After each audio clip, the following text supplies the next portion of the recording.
Hola a todos, bienvenidos a un nuevo capítulo de Facebook Live de Clínica Universidad de los Andes. Soy Catalina Rodríguez y hoy día nos acompaña el doctor Sebastián von Ungern, traumatólogo de mano y muñeca de la clínica, para hablar sobre todos los hábitos y actividades que afectan nuestras manos. Muy buenos días, Sebastián, ¿cómo estás? Muy buenos días, Cata, súper bien. Qué bueno, muchas gracias por acompañarnos hoy día. Pero encantado de estar aquí. Muchas gracias. Sebastián, queremos partir preguntándote, ¿por qué es tan importante la salud de nuestras manos?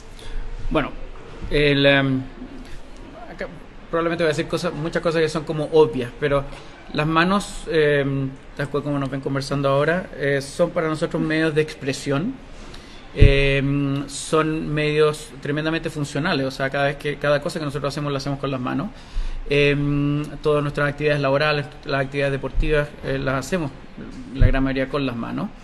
Y además es probablemente el primer elemento que nosotros utilizamos para protegernos. Cada vez que nosotros tenemos un accidente, cada vez que nos vamos a caer, lo primero que hacemos es poner las manos para protegernos, poner las manos al caernos.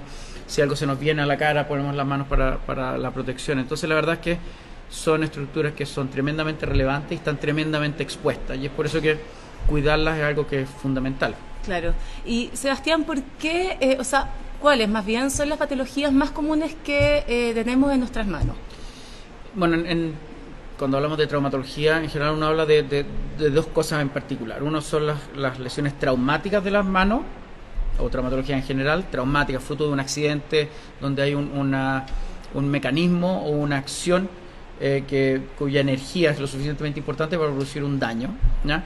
Y también tenemos todas las patologías o las enfermedades de tipo más bien que nosotros llamamos ortopédicas, que son más bien de tipo degenerativas por el simple uso de la vida, por exposición a ciertas actividades laborales, exposición al ambiente, a ciertas actividades deportivas, que van produciendo algún tipo de desgaste, algún tipo de daño y que se va manifestando más lentamente en la vida. Las lesiones traumáticas evidentemente son, o sea, uno está bien, tiene un accidente y después está mal. Las lesiones ortopédicas, o más bien de tipo degenerativa, el proceso es bastante lento. Muchas veces los pacientes no se dan cuenta hasta que ya los síntomas son bastante relevantes. Entonces, dicho esto, si hablamos de lo ortopédico, probablemente las lesiones más frecuentes en las manos es síndrome de túnel carpiano, que mucha gente lo ha escuchado, las tendinitis o las tendinopatías, o sea, la enfermedad de los tendones, donde el dedo en gatillo, la enfermedad de Kerven, que es una tendinitis que afecta el dedo pulgar, son probablemente las más habituales. Y, bueno, la artrosis también de los dedos de las manos, especialmente el dedo pulgar. Y en las lesiones traumáticas, la verdad es que bueno, ahí hay múltiples tipos de lesiones. Como las manos están muy expuestas, estamos expuestos a sufrir cortes cuando estamos cocinando, o en las actividades laborales, atraparse los dedos, martillarse los dedos, golpearse los dedos, o ya en ciertas actividades más deportivas, fracturas de muñeca, fracturas de escafoides, claro. Son probablemente las lesiones más frecuentes. Y bueno, toda la patología también del codo, la epicondilitis, el codo del tenista, ese tipo de cosas, son también patologías bien frecuentes que nos toca ver habitualmente. Y por ejemplo, Sebastián, las que mencionaste en un principio, túnel carpiano, tendinitis, ¿son patologías que quizás se dan en cierta etapa de la vida? ¿Le puede dar a una persona joven, por ejemplo? Habitualmente no. Por ejemplo, el túnel carpiano, las causas del túnel carpiano son, por así decirse, de dos tipos. Hay una que nosotros llamamos idiopática. En realidad no se sabe muy bien por qué se produce. ¿Ya? Y tiene que ver con la edad y con la genética y con las exposiciones a que uno ha estado expuesto en la vida. Y esta se presenta habitualmente, más frecuente en mujeres que en hombres, sobre los 40, 45 años de vida. Y la gran mayoría de las veces es de causa desconocida y simplemente se manifiesta por molestia. Pero existen algunas otras causas de síndrome de túnel carpiano que sí se pueden presentar en personas más jóvenes, como son, por ejemplo, alteraciones a la tiroides, algunas enfermedades como la enfermedad de Cushing, aumentos bruscos de peso, por ejemplo, o muy frecuentemente en las mujeres embarazadas en el último trimestre del embarazo, por todas las alteraciones hormonales, retención de líquido, aumento de peso que sufren durante el proceso normal del embarazo, hace que se manifieste con parestesias, con este adormecimiento, con estas molestias en las manos, y eso es lo que nosotros llamamos el síndrome de túnel carpiano asociado al embarazo, y que en general se tiende a resolver espontáneamente una vez que después del parto, los primeros meses después del parto se tiende a resolver solo. ¿Y hay otras señales que detecten un túnel carpiano, además de este hormigueo que tú puedes sentir en la mano? Sí, claro. En general el túnel carpiano tiene una presentación que es bastante clásica. Evidentemente todas las enfermedades pueden tener algunas presentaciones más extrañas, pero lo clásico, lo habitual del túnel carpiano es que se presente en una mujer habitualmente, que 4 veces más frecuente que en hombres, sobre los 40-45 años de edad, y que su primera manifestación es esta sensación de hormigueo en la noche y que despierta al paciente durante la noche. Y los pacientes es muchas veces bien notorio. A mí mismo te dice que me despierto en la noche y tengo que sacudir la mano, ¿ya? Es un signo bien típico de este síndrome de túnel carpiano. Y en la medida que avanza el cuadro, empiezan a quedarse dormidos los dedos, esta sensación de hormiguita, en ciertas actividades, como por ejemplo hablar mucho rato por teléfono, manejar mucho rato el auto, todas actividades en las cuales uno mantiene una posición, ya sea o muy flectada o muy extendida de la muñeca, empiezan a producirse esas hormiguitas. Ya. Y en la medida que avanza, ya se empiezan a quedar dormidos los dedos durante el día y posteriormente podemos empezar a tener disminución de la fuerza. Perfecto. Siente que se me caen los platos, por ejemplo. Afecta también la fuerza. Entonces. Puede afectar la fuerza, pero en estadios más tardíos. Ya, perfecto. Está súper interesante la entrevista, Sebastián, y de hecho ya nos están llegando algunas preguntas. Nicolás nos consulta que hace un tiempo le detectaron tiroides, problemas a la tiroides, y ahora se le duermen las manos en la noche. ¿Tiene algo que ver una cosa con otra? Sí, es bastante habitual, o sea, siendo nuestro amigo que nos consulta hombre, ya por el solo hecho de ser hombre y joven, no sé en realidad la edad que tiene, pero si fuera hombre joven, la verdad es que la posibilidad de que tenga un síndrome de túnel carpiano, uno tiene que pensar de que puede haber alguna causa secundaria. Ya. Y efectivamente la alteración de la tiroides, el hipotiroidismo principalmente, pero también el hipertiroidismo, o sea, cualquiera de las dos expresiones de la alteración de la tiroides, puede manifestarse con síndrome de túnel carpiano.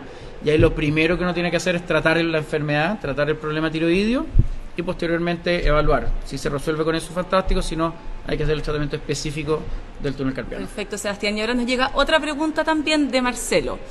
Él nos dice que ya hace un tiempo tiene rigidez en los dedos durante las mañanas. ¿A qué se podría deber esta situación?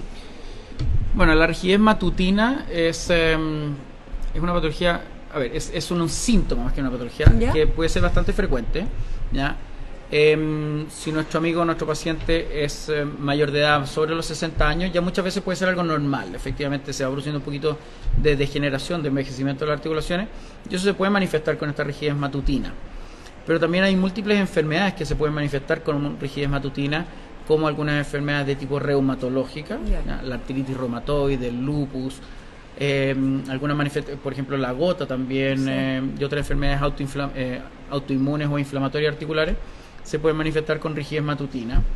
Ahora, si la rigidez es solamente de un dedo de la mano, por ejemplo, o un par de dedos de la mano, eso podría ser un dedo en gatillo, que también es bastante frecuente que ocurra y que se manifieste principalmente en las noches o en la mañana, como con el dedo medio trancado, los dedos medio trancados. Perfecto, muy interesante. Bueno, para quienes se están sumando a esta transmisión, les contamos que estamos con el doctor Sebastián von Unger. Él es traumatólogo de mano y muñeca de la clínica, respondiendo todas las preguntas que nos puedan llegar sobre este tema. Así que los invitamos a que nos sigan enviando las preguntas que quieran para que podamos responderlas. Doctor, ahora nos llega otra pregunta. Hay una persona que nos escribe que tuvo epicondilitis y a veces le duele el brazo, pero los brazos se le duermen en la noche. ¿A qué se podría deber esto, Sebastián? Probablemente no tenga relación una cosa con la otra. En general, la epicondilitis es un problema de la inserción de la musculatura que extiende o flecta la muñeca a nivel del codo. ¿Ya?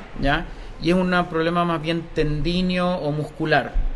Y en general los músculos, los tendones no transmiten sensibilidad, por lo tanto el adormecimiento probablemente no tenga ninguna relación directamente con la epicondilitis.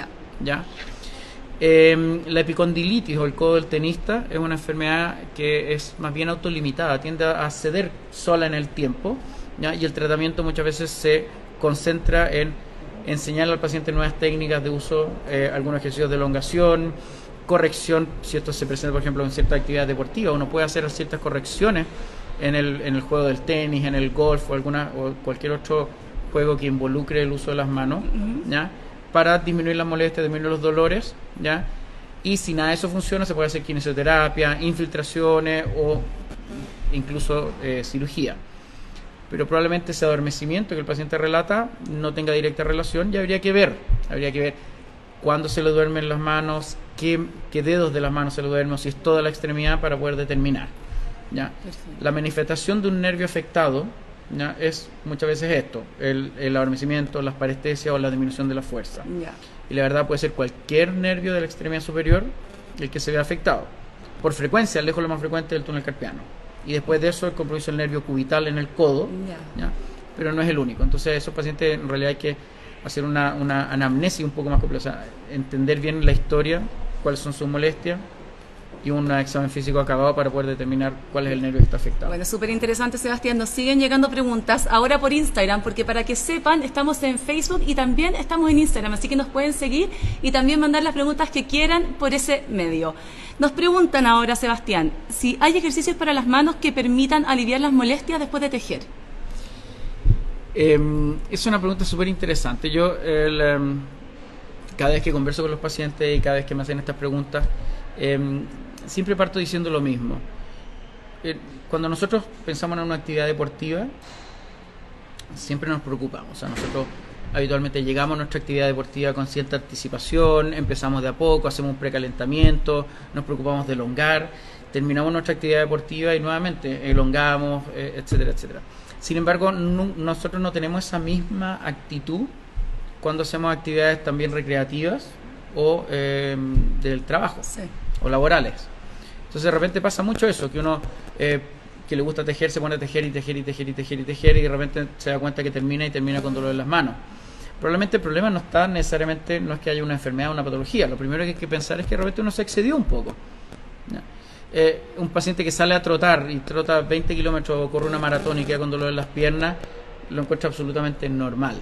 Pero si yo estoy 4 horas tejiendo y quedo con dolor en las manos, probablemente eso también sea completamente normal. Entonces es importante cuando uno hace una actividad laboral o recreativa como puede ser tejer, es ir modificando, ir cambiando un poco, o sea, no hacer 4 horas del mismo movimiento, porque a la larga va a haber fatiga, va a haber dolor muscular, va a haber inflamación de los tendones y las articulaciones. Entonces hay que ir cambiando un poco la actividad, detenerse, hacer otras cosas entre medio, elongar las manos, elongar las extremidades superiores, hacer ejercicio elongando los deditos, ¿ya? Para tratar justamente de disminuir un poco esa molestia. Ya, súper interesante. Si esto es algo que está constantemente se repite, incluso en periodos cortos de estar tejiendo, es mejor hacer una evaluación médica para ver que no hay algún problema que pueda estar afectando estas actividades normales de la vida diaria. Claro. Oye, Sebastián, y ahora también hay otros implementos que usamos todo el tiempo, por ejemplo, el computador, el celular. Sí. Por ejemplo, ¿el uso del teclado influye en la salud de nuestras manos? A ver, volviendo un poco lo mismo que estábamos conversando antes. Es súper importante la organización del trabajo, ¿ya? Si yo estoy 8 horas de mi actividad laboral tecleando, por supuesto que voy a terminar con molestias, con dolores. Y especialmente si es que no nos preocupamos de que nuestro puesto de trabajo sea lo más ergonómico posible. Claro. ¿Ya? Muy frecuentemente pasa, especialmente personas que tienen atención a público, que tienen la pantalla acá, el teclado acá, pero tienen que estar conversando con la persona que están atendiendo acá. Eso es tremendamente poco ergonómico, ¿ya? Es por eso que uno tiene que preocuparse de que, es por eso que uno de repente es un poco majadero en insistir esas cosas, que la silla tenga una altura apropiada, que nuestros brazos estén bien apoyados, que tengamos ojalá una apoya muñeca, que nuestra técnica de teclado sea lo más adecuada posible. Estas personas que teclean con un solo dedo efectivamente terminan más fatigados que aquellas personas que teclean y saben teclear adecuadamente. Lo mismo, hacer pausas, o sea, estar tecleando un rato, estar haciendo una actividad y descansar un rato, ¿ya? Y tomarse la actividad laboral también como si fuera una actividad física, y es una actividad física, y es por eso que hay tantos ejercicios, hay un montón de aplicaciones que uno puede tener en el computador que cada cierto rato te avisan que te detengas un rato, que hagas ejercicios, que elongues las manos, que cambies la actividad, que teclea un rato y después trabaja con papeles si tú quieres, o sea, anda modificando la actividad de la mano para evitar la fatiga y los dolores de tipo musculares. Perfecto, súper interesante, Sebastián. Ahora nos siguen llegando preguntas, nos están viendo desde Ecuador. Ya. Así que nos preguntan, ¿las personas con síndrome de túnel carpiano crónico puede verse afectado el nivel de la articulación del hombro? El síndrome de túnel carpiano es una compresión, es un atrapamiento de un nervio que se llama el nervio mediano a nivel de la muñeca. Ya. Un nervio que está apretado se irrita y estos nervios nacen efectivamente desde el cuello hasta abajo, ¿ya? Entonces un nervio que está muy irritado puede efectivamente dar manifestaciones en otras zonas de la extremidad. No es lo más habitual, pero sí un paciente con un nervio que está muy irritado, que se siente muy incómodo el nervio, puede tener lo que se llama un double crush syndrome, un síndrome de doble compresión. Entonces lo hace muy sensible y pueden estar comprimidos en otras zonas del cuerpo. Entonces efectivamente puede un paciente tener síntomas en el codo, en el hombro, incluso hasta el cuello, ¿ya? Si es que tiene un síndrome de túnel carpiano muy llamativo. Pero no sería mi primer pensamiento. O sea, mi primer pensamiento es que el paciente pueda tener una patología en el hombro más un síndrome de túnel carpiano. Ya. Lamentablemente muchos de estos cuadros se presentan ya a una edad entre los 50 y los 60 años, un momento en el cual empiezan a aparecer otras cosas. Entonces uno puede tener un síndrome de túnel carpiano y además puede tener una patología en el hombro como un síndrome de manguito rotador, una artrosis o cosas de ese tipo. Ya, súper Entonces, interesante. probablemente habría que hacer un estudio de ambas cosas, ¿ya? y ahí ir determinando. Sí. Bueno, Sebastián, nos siguen llegando preguntas, nos han llegado muchas consultas durante este Facebook Live y nos envían una pregunta que dice así: siempre le duelen las manos a esta persona y le dijeron que podía tener síndrome de Raynaud. Ya, el síndrome de Raynaud es una manifestación clínica, ¿ya?, de un número muy grande de enfermedades. Ajá. El síndrome de Raynaud es una alteración vascular que se manifiesta porque el dedo se pone morado o blanco, ¿ya? Y no infrecuentemente puede afectar más de un dedo y puede ir variando, o sea, de repente puede ser un dedo índice, luego el dedo medio, días después o semanas después el dedo anular, por ejemplo. Y es una manifestación que hace pensar que el paciente puede tener alguna enfermedad tipo reumatológica. Habitualmente no se debe a problemas locales de la mano, sino a alguna enfermedad de tipo autoinmune, ¿ya? Ahora, el síndrome de Raynaud en general no produce tanto dolor en las manos. El fenómeno de Raynaud, como te digo, es una manifestación clínica. Entonces, habría que estudiar por qué le duelen las manos al paciente, ¿ya? Entonces, si uno, tratando de unificar un poco el diagnóstico, si un paciente tiene dolor en las manos, ¿ya?, probablemente tenga rigidez matutina, ¿ya?, probablemente sea mujer sobre los 40 o 50 años y tiene fenómenos de Raynaud, hay que pensar en una enfermedad autoinmune y hacer el chequeo con un reumatólogo, hacer evaluación con exámenes de sangre para hasta estar seguro que no hay nada ahí y descartar cualquier cosa. Claro. Y ahí eventualmente ir a buscar problemas locales en la mano. Ya, perfecto. Entonces hay que seguir esas recomendaciones. Sebastián, y ahora con respecto al celular, hablábamos hace algunos minutos del teclado, pero ¿también se pueden producir lesiones en la mano por el uso del teléfono? Más que, o sea, probablemente las lesiones por el uso del teléfono no las vamos a ver ahora. Ya. Esta generación es la que efectivamente ya ha nacido con el teléfono celular y probablemente es esta generación la que en 40 años más puede empezar a tener patología en la mano fruto del desgaste por sobreuso del teléfono. El teléfono nos obliga a ocupar las manos de una manera que nosotros no estamos completamente acostumbrados. Nosotros habitualmente ocupamos el dedo pulgar para tomar el lápiz, por ejemplo, claro, como una pinza, como una pinza, ¿ya? Pero cuando estamos trabajando o chateando en el teléfono estamos ocupándolo para escribir. Es un dedo que no está acostumbrado a esto y esto evidentemente va a significar que con el tiempo probablemente se empiecen a producir patologías por sobreuso o molestias por sobreuso. ¿En esta parte generalmente? Claro, dolores musculares, ¿ya? O desgaste de esta articulación o eventualmente tendinitis o dedo en gatillo. ¿Ya? Y lo otro que también pasa es que cuando tomamos el teléfono lo tomamos habitualmente de esta manera y el dedo meñique, al soportar el peso del teléfono, y los teléfonos son cada vez más grandes, ¿ya?, empieza a tener molestias y es bastante frecuente tener dolores en el dedo meñique, ya sea dolores de tipo musculares o por tensión de los ligamentos por el periodo que nosotros tratamos de mantener. Claro. Hay hartos implementos, yo no sé si nadie lo tiene, pero hay unos implementos que se pueden pegar acá y en que uno puede tomar el teléfono de esta manera y evitar entonces reposarlo sobre el dedo meñique, que probablemente nos ayuda a tener menos molestia, menos dolor.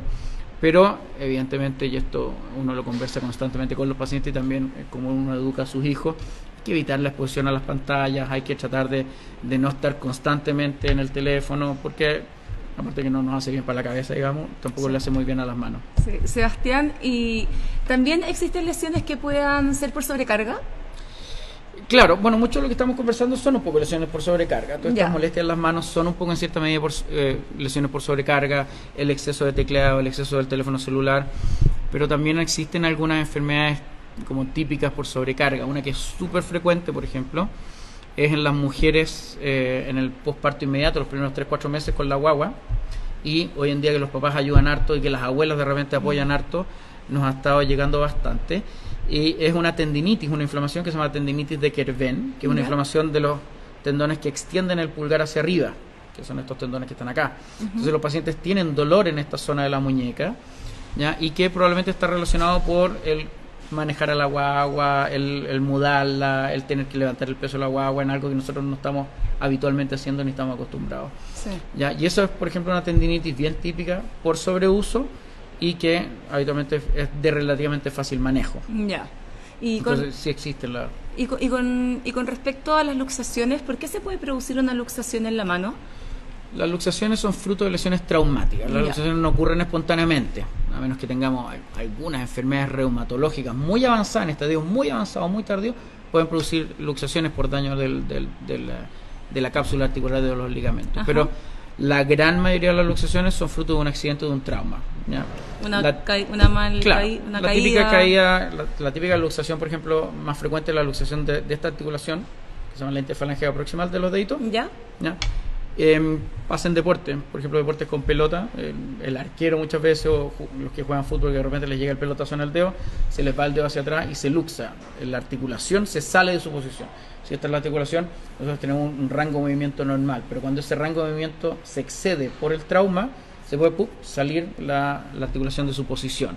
Yeah. Entonces ahí se pueden producir luxaciones de los dedos, y eso en general son urgencias. Hay que ir inmediatamente al médico, a un servicio de urgencia, que se realice la reducción de la luxación. Perfecto. Al igual que otras luxaciones como la de codo o la de hombro, que es muy frecuente también. Perfecto. Y hablábamos hace unos minutos atrás sobre túnel carpiano, y tú mencionaste dentro de las patologías, o sea, dentro de las señales del túnel carpiano, el adormecimiento de la mano. Sí. ¿Hay otra patología que también se pudiese confundir con este síntoma?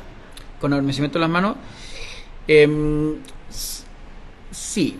Un poco lo que te comentaba, cualquier compresión neurológica se va a manifestar con adormecimiento. Ya.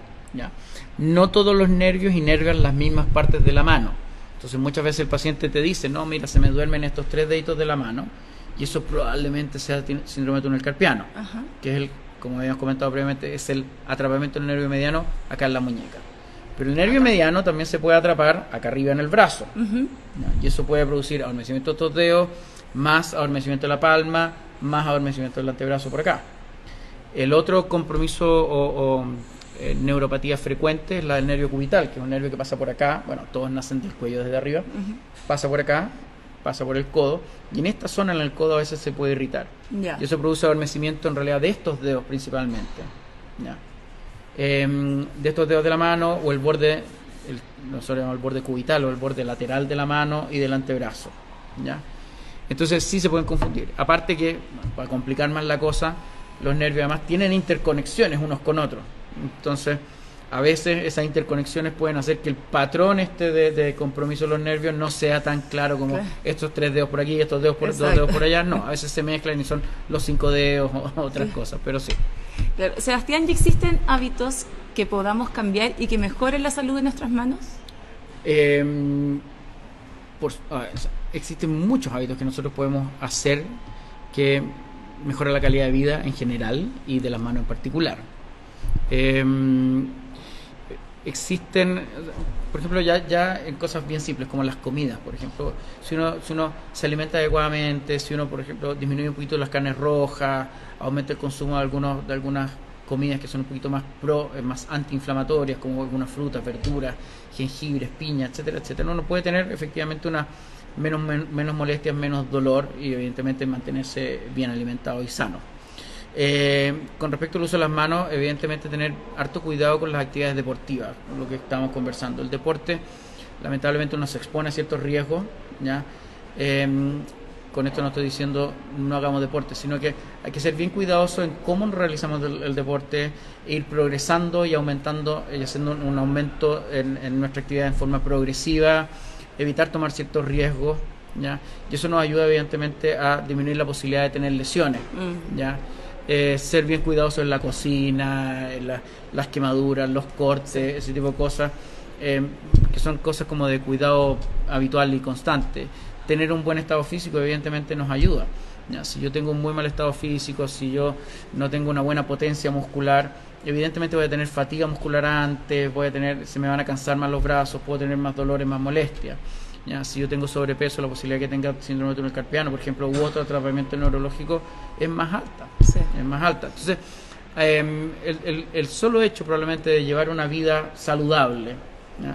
El solo hecho de ser cuidadoso en las actividades deportivas, de no someterse a riesgos excesivos en el ambiente laboral, el seguir las instrucciones del fabricante, o sea, tener cuidado con las maquinarias que uno usa, usar los elementos de protección que en general las empresas tienen que haber, y si no las hay, exigir esos elementos de protección. Todas esas cosas ayudan a, evidentemente, disminuir el riesgo, evitar el daño. De todas maneras, y por ejemplo, ¿existe también algún ejercicio o algún mecanismo que nos permita fortalecer nuestras manos? Sí, a ver, en general, para lo que nosotros usamos las manos son suficientemente fuertes. Claro. Pero evidentemente hay pacientes que cuando están en un proceso de rehabilitación, fruto de alguna lesión, o pacientes que tienen ciertas actividades deportivas específicas que requieren más potencia muscular en las manos, existen algunos ejercicios, ¿ya?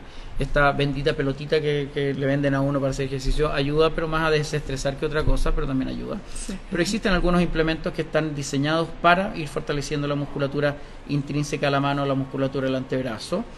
Hay otra cosa que usan harto los que entrenan, por ejemplo, en escalada, que tienen que desarrollar mucha potencia muscular, que son unas pelotitas que se llaman Powerball, que son unas pelotitas que tienen un motor excéntrico y que va generando un movimiento excéntrico que permite, al intentar estabilizarlo, fortalecer la musculatura del antebrazo y de la mano.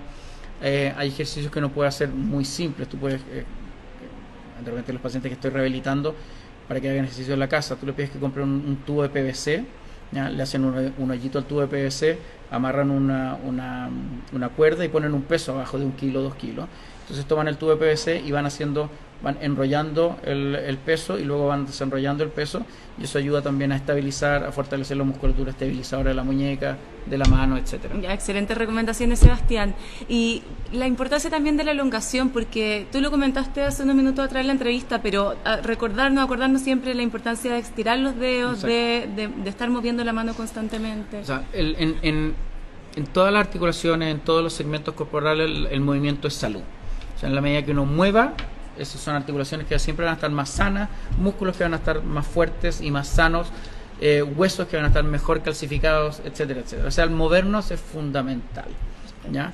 Y junto con el movimiento y el desarrollo muscular que uno va teniendo, importante que nuestros músculos también sean flexibles, sean elásticos. Es por eso que es súper importante elongar, ¿ya? Toda la articulación. Uno está muy acostumbrado a elongar las piernas, puede hacer actividad, hacer fútbol, etcétera, pero siempre se nos olvida elongar las extremidades superiores.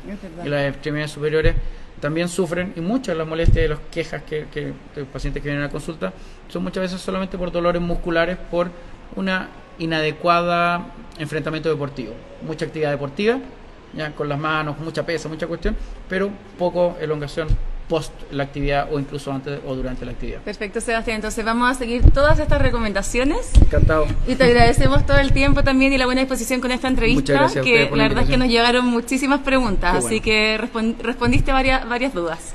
Muchas gracias por estar aquí con nosotros hoy día, Sebastián. Muchas gracias a ti por la invitación y encantado de estar aquí, y bueno, encantado de recibir a todas las consultas que quieran, ya sea a través del Facebook, de Instagram o directamente en la consulta. Muchas gracias, Sebastián, y les damos las gracias también a todos ustedes por seguirnos. Nos pueden seguir enviando preguntas, vamos a tener a Sebastián disponible para poder responderlas, así que seguimos esperando todas sus consultas. Que estén muy bien y los esperamos para una próxima edición de Facebook Live la semana que viene. Que tengan un excelente